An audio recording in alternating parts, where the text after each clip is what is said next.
talk about. How's the wind, by the way? How's the wind? It is chill. You got cool little bird sounds in the back. It's nice. That's what's up. I got this bag blocking the wind coming from my left, so that should help with the wind today. Circumvent that. So, what is up? What is up? Welcome back to another episode here on Creative's Journey. I am AB Wright. That guy right there, or I guess I'll point that way. That guy right there is Wolf Howard. What's up, Wolf? What's going on? Hey, man. Beautiful day. It's a beautiful day. I have no complaints. I have no complaints. You see what's behind me? No jet skis and racing boats today. We don't have to compete with that. We don't need any jet boats in our lives. No jet boat. You need more sailboats. No, I don't want a jet boat. Yeah, they were moving. I think one of them must have. I don't know anything about racing boats, but something must have happened to his engine because it coasted. It had to coast its way back. And it wasn't running as good as the rest of them, but they were making hella noise, boy. They were getting. Tell you what, I bought a drone, like a filming drone, a while back, probably 2 years ago now. Okay. I've used it only a handful of times. And one of the greatest challenges I have with this drone is not the editing the footage, which I don't do. That's a separate challenge. It's the fucking noise it makes. It sounds like a wasp in the sky. So as I'm trying to film the beauty of nature, no, it's a Mavic Air 2. It's a quality drone. They're just loud machines. Oh. And as I'm trying to fly this thing through the beauty of nature to film all of the luxurious things that I see out in the world, I realize that I'm offending the very nature I'm trying to film by taking the peace and quiet and turning it into... And that's how I feel about jet skis and Dodge Chargers and all of that shit that just makes noise for no goddamn reason other than it wants to make noise. Bugs the shit out of me. I hate it. You should have to pay a fine to offend silence that way. Oh. It's a lake, man. Chill out. Get a sail out. Coast. I got you, man. It was evidently it was some kind of race they had put together. That's not normal. Sure. That's not a normal thing. In fact, they just wrapped up recently a bike race. They must have had a bike race around here as well. They had it blocked out. They do a lot of stuff in this area, so it's pretty cool. I think this is probably one of the first summers that I realized that they do so much on the water. I know they have like swimming challenges and contests or whatever, and I knew they did stuff with canoes. That was the first time I seen anything dealing with like motorboats. So that's pretty good. Has anybody asked the fish how they feel about it? Does anybody ask the fish how they feel about it? I'm sorry, I'm getting off my high horse now. What are we talking about today, AB? As soon as one jumps up, and if you can see it, and let me know before it gets back in the water. Yeah, I'll make sure you grab him for a quick interview. I'll grab. Hey, how you feel about that boat race? You didn't like it? I didn't think so. That's probably how I feel about the NASCAR race in downtown Chicago. Take that stuff out to the backwoods. We don't need that. NASCAR or Indy? Whatever it is. I thought NASCAR was doing a race down here in Chicago. I wonder where they're going, where they're doing it. Anyway, literally downtown Chicago. They're blocking off the streets, just literally hella traffic for I think a day, maybe one race, I think, but 2 days. Downtown Chicago, NASCAR race. Didn't know anything about that. I thought NASCAR. You and your friends are probably going to love it. You should come through, but I thought NASCAR needed an oval. Yeah, apparently NASCAR is doing street races now. They're trying to break into new territory. Oh. Street speaking races. of breaking new territory, have you ever heard this artist called Jelly Roll? Jelly Roll? Yeah. No. Artist named Jelly Roll. Do they make donuts? Donuts? Pastry artist? What kind of artist? No. Okay, music artist. Just checking. I forget, you're very eclectic, my friend, my brother. Just checking. I have to, even though music is your forte, I have to be a little more precise with you. You're challenging, I know it's a music artist. I was just getting in trouble. challenging. Come on, tell me about Jelly Roll. You're challenging every day, okay? Let's just be real. In a great way, may I What add. about Jelly Roll? Tell me about Jelly Roll. So I heard this artist last night for the first time and never heard of him. And the song that I listened to was, let me see if it was Son of a Sinner or if it was another one. Let me pull up his stuff. I thought there was a DMX track. Yep, Son of a Sinner was the song that I listened to. And man, when I tell you that song and many others that he's put out, he was definitely talking to me. He's basically a guy that has struggled with addiction for most of his life, in and out of jail, the penal system as a juvenile, and never saw his life beyond spending time in jail. Never saw his life beyond becoming anything more than a drug addict. And this guy he's a big guy. He's got face tats. And if you saw this guy without hearing him speak, without knowing his story, without anything, and if you just was a person that looked at the book of the cover and solely judged the book by the cover, you would know that's the type of guy he is. That's the past that he has lived. Mm-hmm. But the moment you open that book up, the moment you listen to that song, the moment you hear him talk, the moment you see him interact with people, you see a man that has been transformed and wants to spend the rest of his life transforming people beyond where they are. Because he now knows, like we talked about last week, the grace that was given to him by God. He's grateful. He has so much gratitude that God has allowed for him to use his pain to make him an example for a community to look up to and aspire to be. Kids and adults alike. And when I heard his songs last night and listened to them this morning, it really touched me in a way that it resonated with me, that I knew much more clearer and had much more understanding of what my films are to portray, what stories they are to share. And it's the story that I know so well. It's mine. It's the journey through foster care, adoption, living life, not being in touch with who you are because you did not have that connection with your biological family. In the back of my mind, I always wondered what life would have been like, even if I had to get it out the mud, like we were already doing. I wondered what life would have been like with my family. How much harder would I fight for this thing? How much more love could I give life and people that I see that have lived the way that I would have lived? Not saying that I'm not grateful for the opportunities God has given me.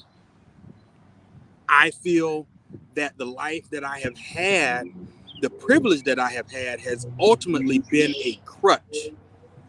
And it's been a crutch to the point that I could not dig deep and find my hurt, at least not up until the most recent years, and especially not up until last night and this morning,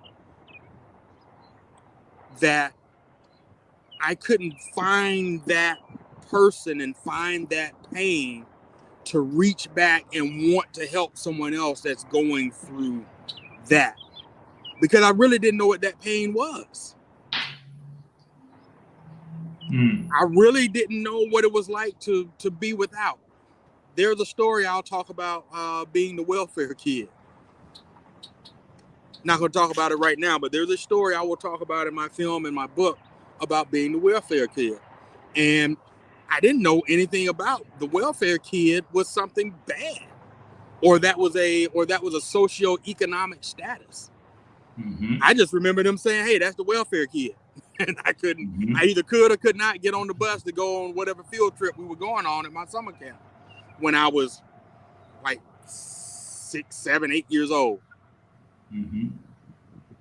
You know, there's that thing that I can touch now, because now it makes sense.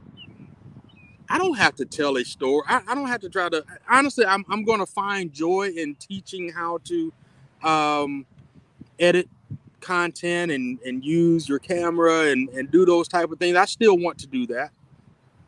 I think that's necessary. It's very necessary. It's a skill God has allowed for me to learn in the last 5 years and cultivate in the last 5 years. But that right there, that person that I've been trying to find for all these years, I'm finally finding through being intentional, through extreme execution, through having extreme execution of faith, and having clarity because I'm believing in myself, because I'm having to rely more on myself. That's where it's at. I finally found what I'm supposed to be talking about. And this has happened in the last 12 hours? This has happened in the last 12 hours, bro. So let's take the night owl method to this. What was the turning point there for you? What about this song, Born? The song was... Turn this around for you. The song was, I realized people talk about alcohol, AA, Alcohol Anonymous. I was talking with a Night Owl Nation member last week, Joni. We had a session. We're going to have multiple sessions. I'm kind of sharing some of my story. And that definitely helped get to this point too. So everything is adding to this. But the turning point in that was, we were talking about, let me back up. We were talking about Alcohol Anonymous, and I was like, why would I want to do Alcohol Anonymous? I feel like that's torture. Why do I want to do an Alcohol Anonymous for me? Because she asked if I had ever had or had gone through, if I had counseling, or, what was I doing to maintain my sobriety journey? And I was just like, I've never been to Alcohol Anonymous. I said, it just was me and my conversation with God, and in 2008, writing that down in my journal, saying, hey, God, I know you have something for me. I know that you're going to help me get through this.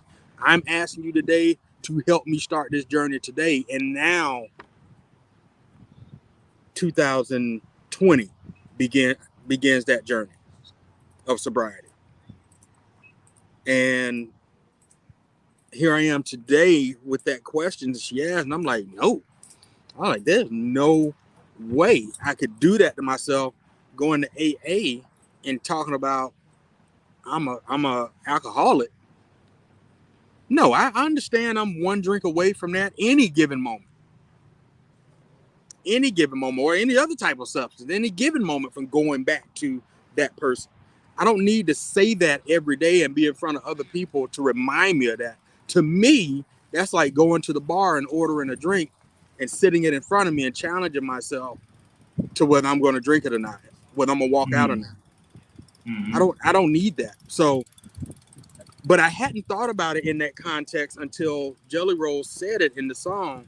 He talks about being one drink away. Like you're being one moment away from being a sinner, basically, and one drink away from basically being that same guy again, from being that same person.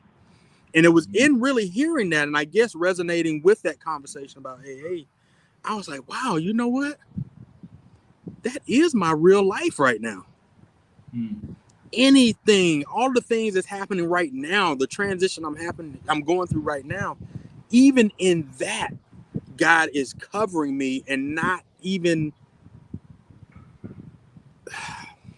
he's covering me to not want to make that decision. And for me, that was like, okay. And he shared in his story also, I watched on Nightline, I watched something he was talking about how he's giving back to the community. He's going to the jail, he's going to the detention centers, he's doing all his concerts, everything that he's doing to give back to the community of people that look just like him.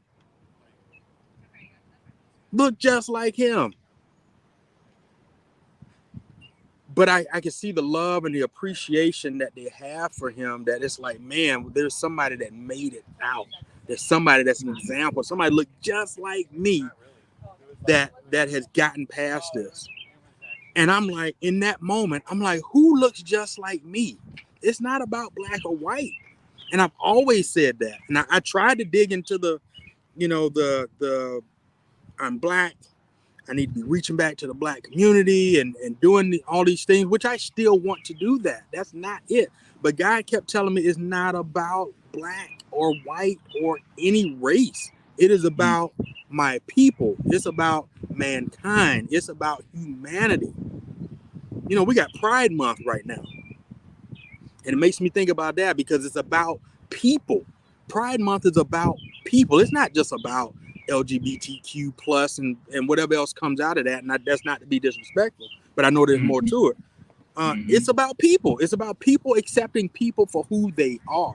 So the people that I need to reach out to that's going through what I have gone through are the people that are going through foster care, are going through the adoption, that's going through being separated from their biological family.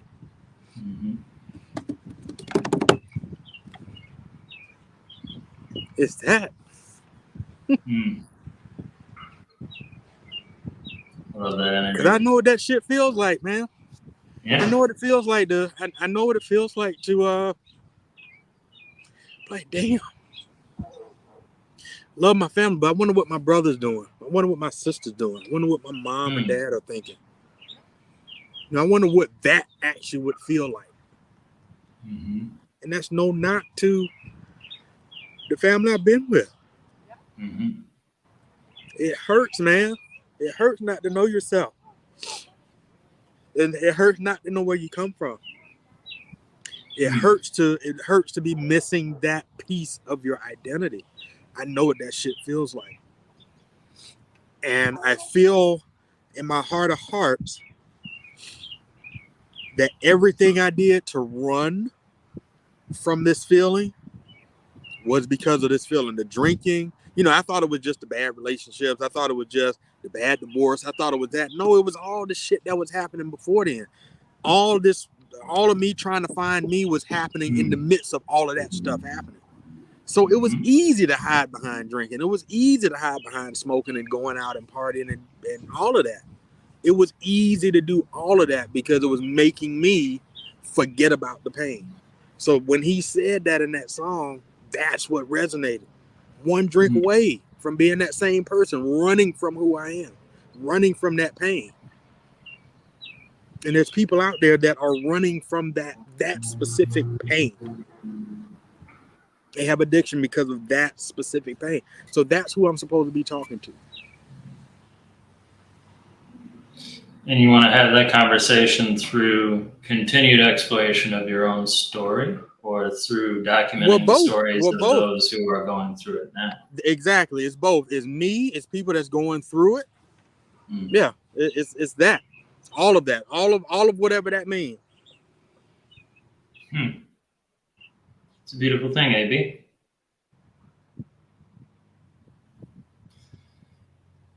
It is. Yeah.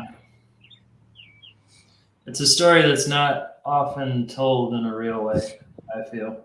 The common depiction of anyone going through foster care, orphanage, anything like that tends to be a stereotypical fantasy story. They don't tell the reality of it very often. It's like the Harry Potter version, not so much the reality of the internal personal conflict that comes with being separated from your people or being accepted by a new set of people, but never knowing truly what you came from. I don't think that's a story I've ever heard told in I don't want to say ever, but definitely I see the need to give people like yourself and your own story that space to breathe and for people to really understand that struggle, because I certainly don't. Understood. Yeah. That's it, man. That's the breakthrough. That was a breakthrough that I needed, and it came from somebody that didn't even look like me, man. It can't. And the funny part is, I told you before, I love music. I love country music.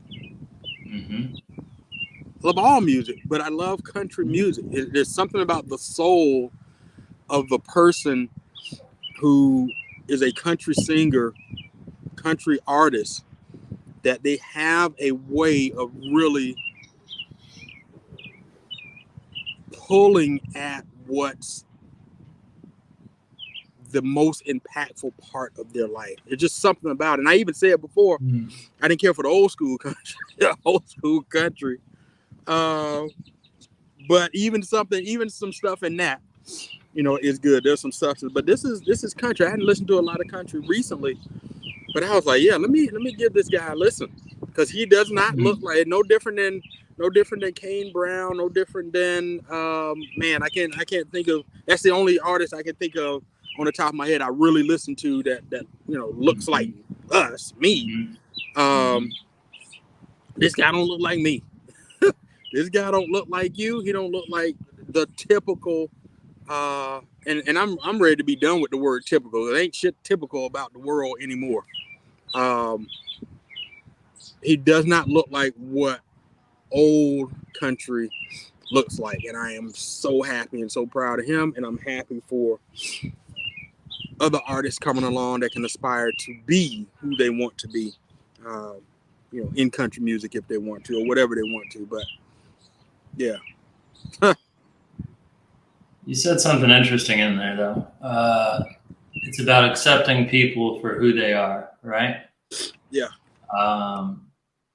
And I think that's an interesting concept, because we seem to have this sense that we need people to know our story to accept us, or something like this. Do you think that's true? Do you think the stories are what create acceptance, or do you think it's just kind of what is acceptance really meant to be here? Acceptance to me is when you don't know the story, but you're willing to find out. You're willing to give someone a chance to tell their story, so that you can find a common connection to help. I feel that our position in this world is to love, ultimately, each other, love ourselves. We can't help anybody if we don't love ourselves first. So we have to do that first. But along the way, be open-minded and receptive to the opportunity to find more of yourself, to love more of yourself as you come across people, and just even if it's just loving them for who they are in the moment. You may never cross paths after that 5 seconds or 10 seconds or 1 minute or however long it is. You may never cross paths, but I hope that our energy is enough to do something to push them in the right direction, or them push us in the right direction, closer to us finding the moments of clarity that we need. So yeah, for me, no, it's not the relationship. I mean, it's not the story that you should be connecting with in order to connect with the person. It should be the person, and being willing to hear their story, to know and more about who they are. What about you? Well, there's another interesting thing you said in there. Love yourself first. I was actually just thinking on this last night. I don't think love yourself first is actually the first step. I think the first step is get to know yourself, and then decide if you like yourself. Well, you still, I beg to disagree. You got to love yourself for who you are, where you are.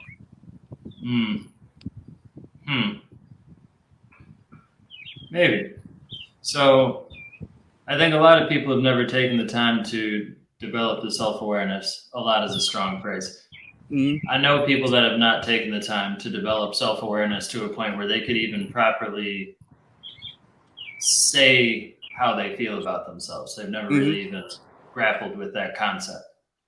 And I think if you don't know who you are, what your habits are, if you're not cognizant of the way you move through the world, saying that you love yourself is an empty statement. It's like saying you love your wife if you and your wife have never gone past talking about the movies you like, the songs you listen to, and the food you eat. So is that really love, or is that just like, hey, I like being around you and I don't want to be alone with my thoughts? You know? I feel what you're saying, and I don't disagree with what you're saying, because what you are saying is correct. So I'm going to back up and say I do agree with that. The part where I disagreed was the connection of when I said love yourself first. Loving yourself first so that you can see somebody for who they are and want to get to know them. So the whole journey of what you're saying, so yes, you are correct. You've got to get to know yourself first, then love yourself, then you can see somebody for who they are and then want to get to know their story. So yes, you are correct. And what I was saying I disagree with was the being able to see the other person. So I'll retract what I said and say you're correct in that whole complete process, that holistic process. Yeah, and I see what you mean, and I think on the question of is acceptance knowing the other person's story, I completely agree it is not. I do think the story is what creates the points of connection. So like openness to every individual being an individual worth knowing maybe is something like what acceptance is. And taking the time to actually be there, listen, and accept. I don't think we can live without judgment. I don't think that's a thing. I think you're going to judge no matter what. That's just human nature. But whether or not you let that judgment decide how you feel about a person and how you approach them, how you live with them, coexist with them, that's where self-control and acceptance comes in. Okay, so watch this. Here's how you connect that. So one, you're getting to know yourself. All right. You're finally like, you know what? Let me take time for me. Let me figure out me. What are the things that make me tick? What are the things that make me happy? What are the things X, Y, Z? You know, what's my purpose, vision, gifts, all of that. I need to figure that stuff out. Right now, I don't like me. I don't like my weight. I don't like that I smoke. I don't like that I do these, whatever these things, bad habits, good habits. I don't work out. I don't go to church. But I do the, I love music and I write and I love creating businesses. There's some things you're going to like about yourself. There's definitely things you're not going to like about yourself. Now, you're either have figured out that you need to love yourself to get through all of this, or you're still figuring out how to love yourself. I get it. In the stage of you trying to figure out how to love yourself, using Jelly Roll as an example again, you trying to figure you out. You don't love yourself yet. You see someone like Jelly Roll sitting at the bus stop. You walk up. There's a seat beside him that you can sit down in, or you're going to stand up. Now, you could sit down you could not sit down just because of shit. You still tripping on COVID. So I'm not sitting down. So I'm not saying that there's one reason why you're not sitting down. So it's not because of, him per se, but at the same time, and I'm going to run with this, because in your mind, are you trying to figure you out? You don't love yourself yet. You don't care about having a conversation with Jelly Roll. And you're right. You probably have judged his face tattoos and the size of his body and everything else. You probably ain't even paying attention to anything that he's rocking. He probably rocking that iced out watch that I saw him rocking. You probably don't even see that because you can't get past the cover of the book yet. All right. Now, in that same moment, some years later, whatever the case is, maybe you're not at a bus stop. Maybe you're at a coffee shop at the airport. And there's 1,000 seats you can sit by. You're loving yourself. The reason you're going wherever you're going is, maybe to give a speech, a keynote speech, something like that, whatever. You're progressing through life. You're loving yourself. You love people. You see Jelly Roll. You could have sat in all the other seats, but you sit in a couple of seats away from them and say, hey, what's up? How you doing? Where are you heading? What's this trip for you? You ain't thinking about the face tats. You're not thinking about whatever his figure is or size is. Mm-hmm. You're not looking for anything, or maybe you are. Maybe you now maybe you do pay attention to the fact that he's got on a watch that you like. Mm-hmm. I'm a watch guy. I love watches. I'm like, hey, what kind of watch is that? I like watches. Hey, this is my, whatever I'm wearing. Now you find something common to have a conversation with because you do want to know that person's story. Mm. But that only happens because you love yourself. You love your story. You may just be trying to figure out, well, man, maybe he does something, I can come speak at his engagement, or maybe I can come do something to help him out, because now you're at a place in your life because you want to bless other people. You want to figure out how you can help someone, and your energy is bouncing. Your frequency is on his frequency. We talked frequencies before too, because when you ain't figured yourself out, you ain't on your frequency is way down here. Somebody like Jelly Roll's frequency is way up here. Y'all ain't matching nowhere near in between, so it ain't even happening anyway. Mm. But now that you're loving yourself, he loves himself, you love yourself, she loves herself. Hey, energy matches, like boom. I'm my energy is pulling me over here anyway.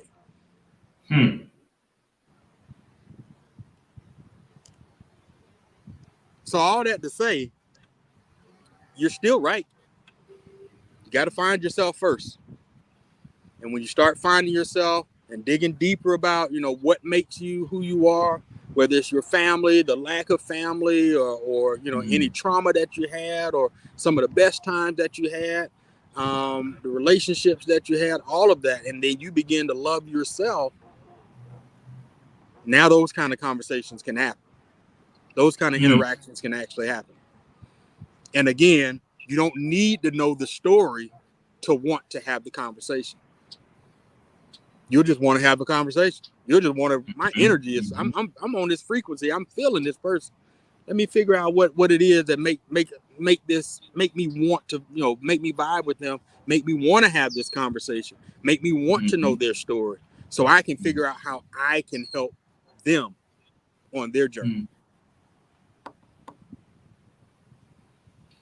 Brief tangent.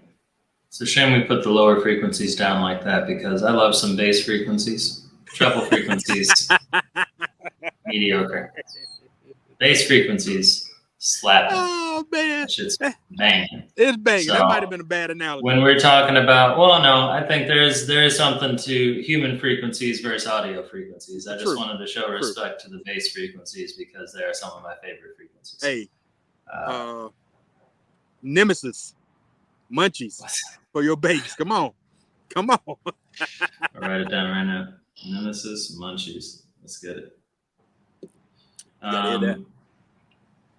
No, I completely agree, though. And what I'm hearing, and just to phrase it another way, I'm not disagreeing with the phrasing you're using, but just to rephrase it for the sake of continued discussion, it's self-confidence. Loving yourself is confidence in who you are, comfort in who you are, not coming through worried about what someone might think about you, or what you might say to them that would offend them, but just saying, hey, here I am as me in full transparency.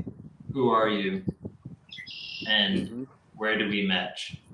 For any given individual, not matching like a specific benefit outcome way, just connecting with humans as humans.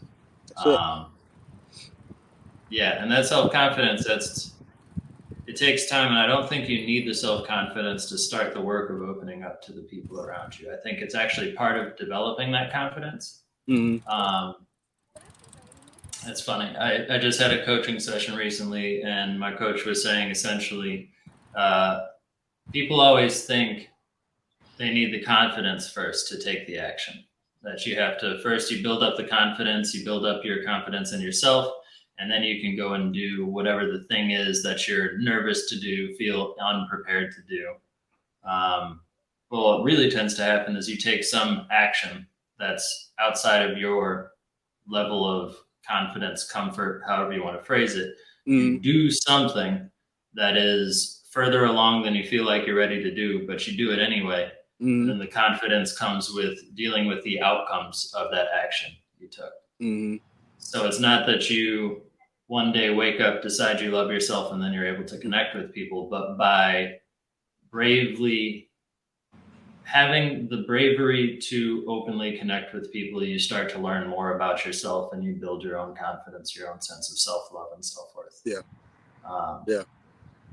And I just find that so fascinating because I've had this experience in the last 10 years, I guess, over the course of the last 10 years, going from someone who just generally is more concerned with what people think of me than with what I think.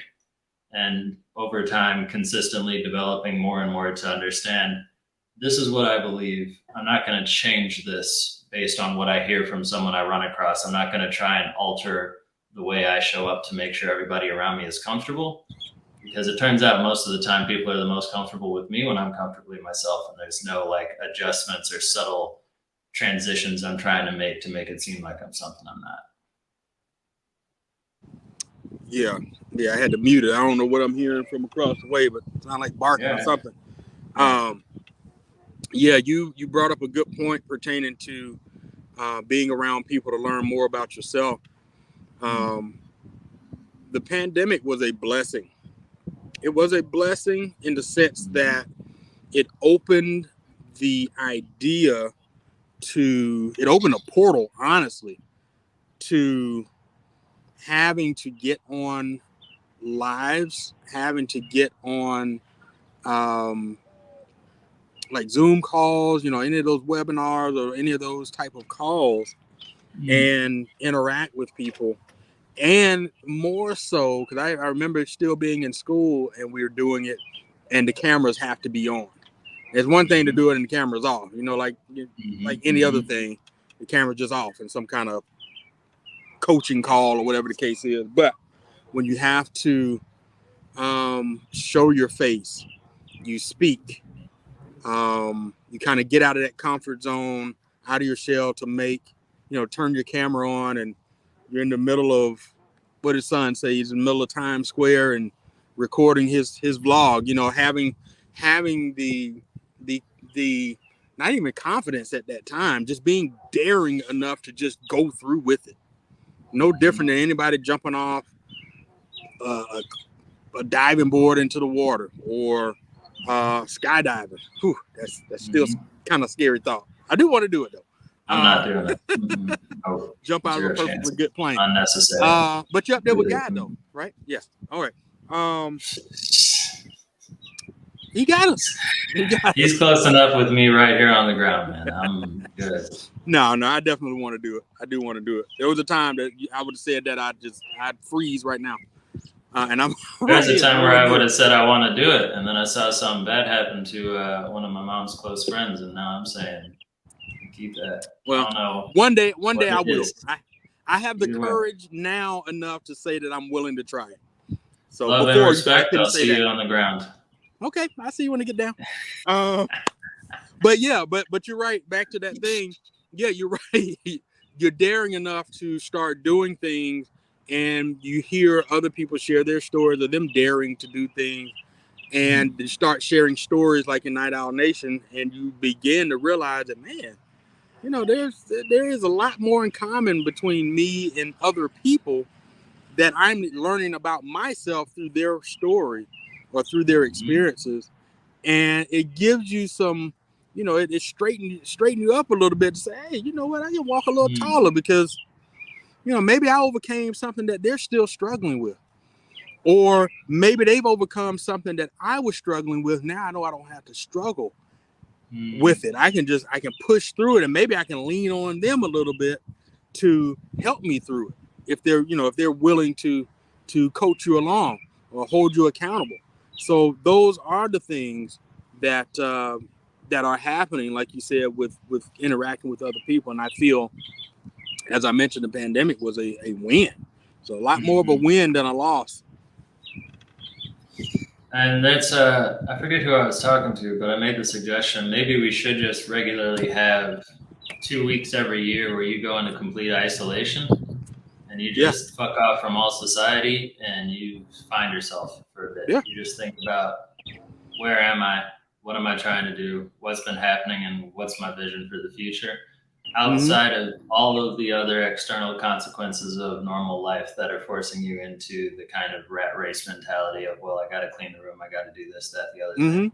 I mean, you still got to do that, but there's never been another time in life where we actually all hit pause collectively, and there's a lot of tragedy in that, but there is also a lot of beauty, to your point. Yeah. And for those of us still here, it's remarkable to have that moment in life where you literally just everything stops and you are just with yourself and you find who you are.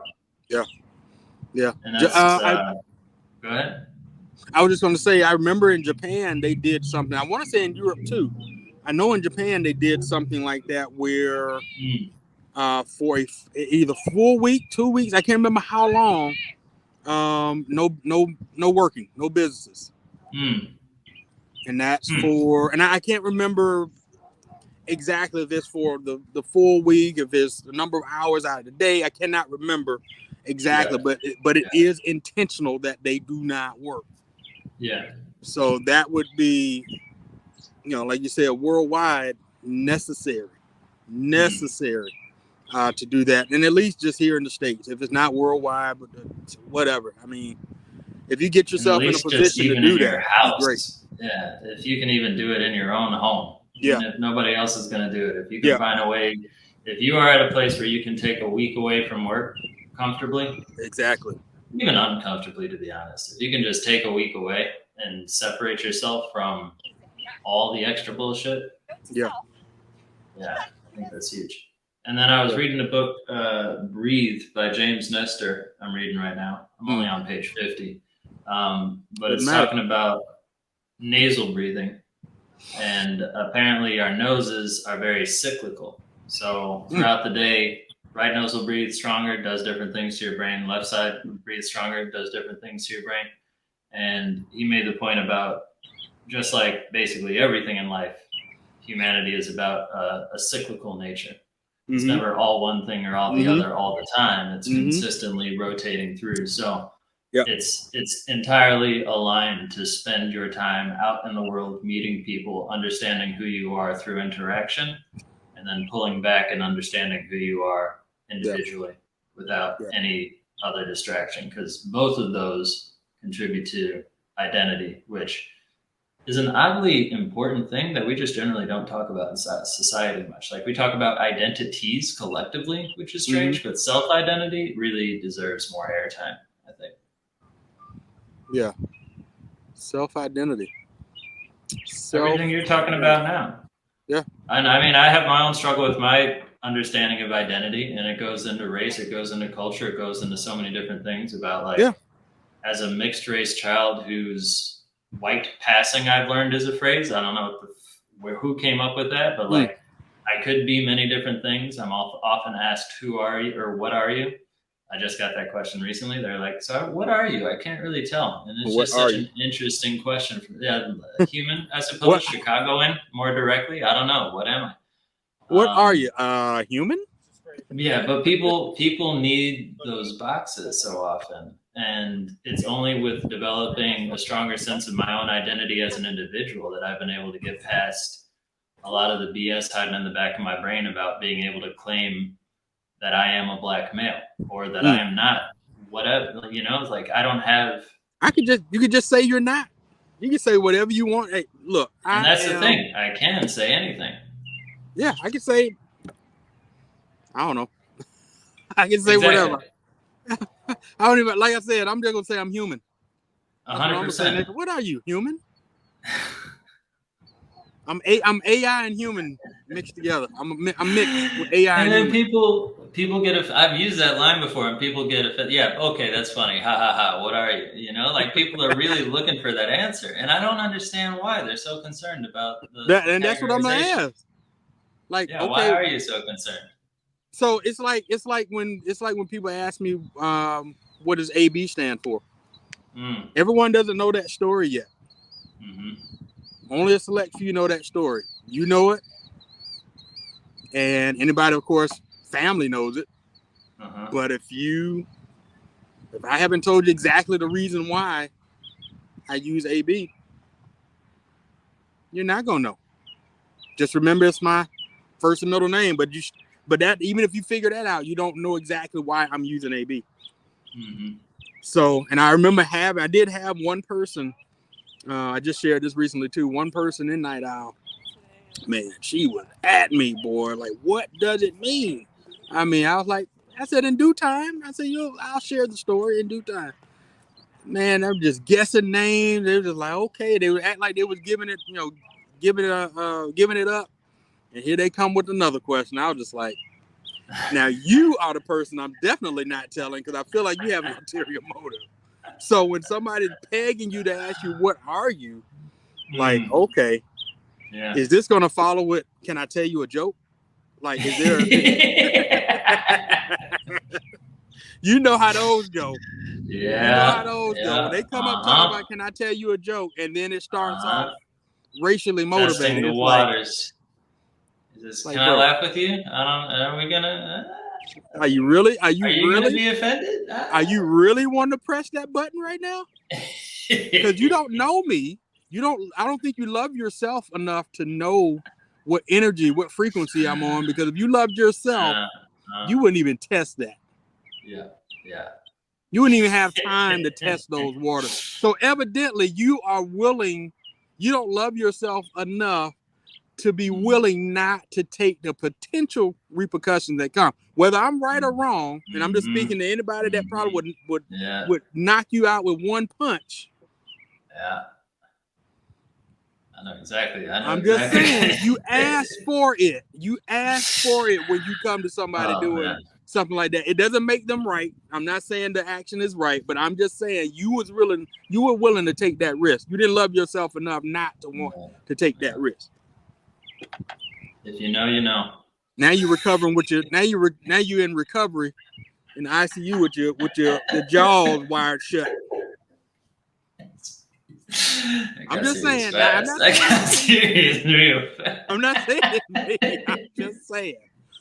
just saying you was willing to take that risk. I'm not willing to take that risk. I love myself too much to not entertain trying to challenge someone like that. It's a valid point. Loving yourself is accepting the repercussions of your actions, however they may come. There you go. And I love myself not to put myself in position to have that reaction. How about that? Yeah, I'm on the same boat with you there. Yeah, man, it's true. You never know what just being in touch with yourself can bring as value to other people who may be going through the same thing. You never know what level you can connect with somebody on that changes the way they look at the world. I doubt Jelly Roll knew that by writing his song, he was going to inspire a filmmaker to go back into his own story and reach back out to people that look like him, that have lived like him, to understand what they're doing. You just write the song, and here it is. You never know. Hey, man, I'm giving you a big bear hug if I ever meet you, man. I appreciate you. Jelly Roll, come on the show, man. Come up Midwest. Come to Chicago. Hey, come to Chicago. Hell, we'll come to you. It don't matter. Yeah, where you at, Jelly Roll?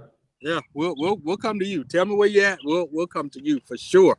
I appreciate you, man. That is a life-changing, game-changing moment, and that's why us having conversations like this is necessary. That's why this podcast is necessary. That's why people being willing to be vulnerable. Again, not your deepest, darkest secrets, not your most embarrassing moment, but being vulnerable to be willing to accept decisions that you have made that are transformative and wanting to help transform someone else by being willing to share that story. Again, that's what vulnerable means to me. And yeah, thank you, Jelly Roll, for being vulnerable, man. Your songs have done it for me, and I see it's doing a lot for people worldwide too. So keep up the amazing work, and we're gonna do the same. Hey, let's get it. All right, man. We getting out of here? Hey, man. That's a good one. Good one to end on right there. Good one to end on indeed. Yes, sir. Beautiful Saturday morning. Summer is finally here. Sun is shining. We are making forward progress. We are. Appreciate you, brother. 1% every day. I appreciate you as well, man. Yeah. We're getting out here. Let's get after it. All right. Let's make these dreams come true. Let's do it, y'all. Thank y'all for tuning in to another episode here on Creative Journey. We are hoping and wishing that this episode is a life-changing episode for you. Go check Jelly Roll out. Go check him out. Go listen to those tracks. Hear what he's got to say. And you never know. You never know who is next to you or in front of you, behind you, in a market, in a car, in the next lane over, going to be at the airport, wherever that is, could be the person that delivers a story to you just because you were willing to have a conversation, to either make their day, brighten their day because they're going through something, or they brighten your day not knowing that you're going through something. Humanity, it's a beautiful thing. But you do have to start to get to knowing yourself first and then loving yourself so that you can even dare to love somebody else. You guys have a great one. We'll see you in the next episode. Salute.